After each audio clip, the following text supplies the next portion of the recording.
As I conclude this series on the up, we look at standing up. Ephesians 6:13 says, "Therefore put on the full armour of God, so that when the day of evil comes, you may be able to stand your ground, and after you've done everything, to stand." Well, the past few evenings we've been looking at how we can beat being down and get on the up. We've considered how we need to pray up, to show up, to speak up, and to grow up. And now we've come to perhaps the most important, to stand up. We are saved and called for a purpose, and we have to get on with fulfilling that purpose. I find one of the most difficult things is when Christians are asked to serve and they come out with this answer, "Oh, I'll need to pray about that." You see, there's a tendency to deflect from the call to simply serve. The answer is, Jesus said, take up your cross daily and follow him. He's not said stop doing that. What do you need to pray about? If you don't know whether that's what you should be doing, have a go and see if you like it. You can always say, no, it's not for me. But don't avoid doing something by spiritualizing it and saying, oh, I need to pray about it. Also, there's a tendency to believe that we need to have more knowledge of the Bible before we can do anything to share our faith. You know, for me, that's more of an excuse than a willingness to say yes. It's hard because how much knowledge do you need? You've been saved. You've got a testimony. The church in the Western world has in the main become a religious institution rather than a radical movement that the early church was.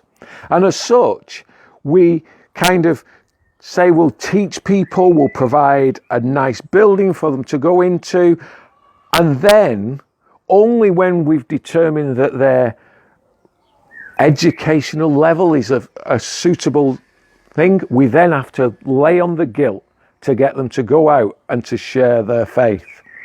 You know, the thing is, we're all works in progress, all of us, and we will be until the day we die.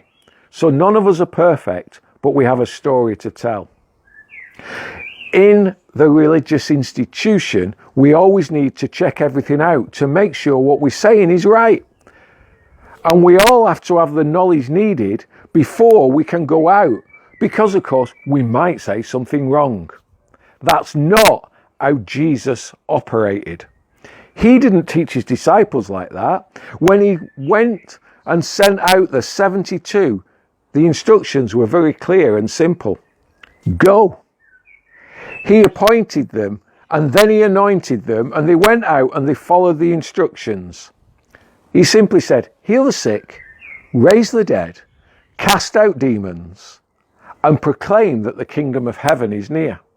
In other words, live life like you're already in heaven. Live life as though the Holy Spirit was really inside of you. Well, he is, isn't he?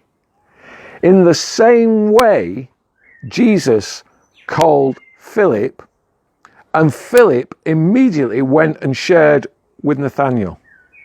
In both these examples, they didn't need to pray about it or study some more. They simply got up and followed. We are meant to be a movement of God's people bringing hope to our world.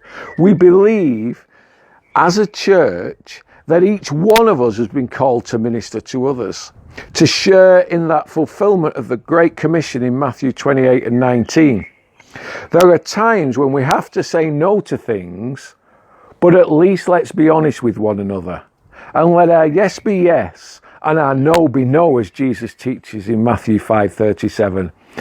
If we say no, let's say no because we're too busy, because we need to reflect on our priorities. Is our time taken up with the things that God made us for?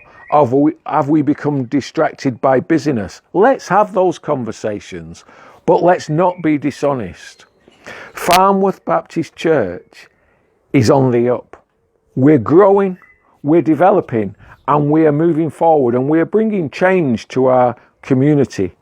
We'll bring more if each one of us stands up